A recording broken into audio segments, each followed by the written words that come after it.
Hi అండి. ఈరోజు ఈ వామాకు చీర ఎలా తయారు చేసుకోవాలో చూద్దామండి.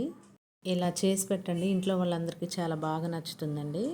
ముందుగా ఒక చిన్న నిమ్మకాయ సైజ్ అంతా చింతపండు తీసుకొని శుభ్రంగా కడిగి నానబెట్టుకోవాలి. వామాకులు కూడా కడిగి చిన్న చిన్న ముక్కలుగా కట్ చేసి పక్కన పెట్టుకోవాలండి.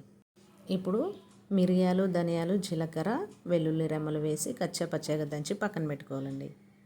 స్టవ్ ఆన్ చేసి ఒక గిన్నె పెట్టుకొని దానిలో ఆయిల్ వేసేసుకొని తాలింపులోకి ఆవాలు, ఎండుమిర్చి, కరివేపాకు వేసి కొంచెం మగ్గాలండి. దాంట్లోనే మనం కట్ చేసుకున్న వామాకు, పసుపు వేసి ఒక 2 నిమిషాలు మగ్గించుకోవాలండి. దాంట్లోనే మనం చింతపండు పులుసు యాడ్ చేసుకొని పులుపుకు తగినన్ని వాటర్ పోసుకొని కొంచెం తెరలాలండి. ఇప్పుడు మెంతిపొడి, కొత్తిమీర వేసి మరొక 2 నిమిషాలు తెరలించుకుంటే ఇంక అంతేనండి, ఈ చారు రెడీ అయినట్టే. ఇది మనకి బాగా జలుబు చేసినప్పుడు ఈ చారు కనుక చేసుకొని తాగారంటే చాలా బాగుంటుందండి. మీరు కూడా ఒకసారి ట్రై చేయండి.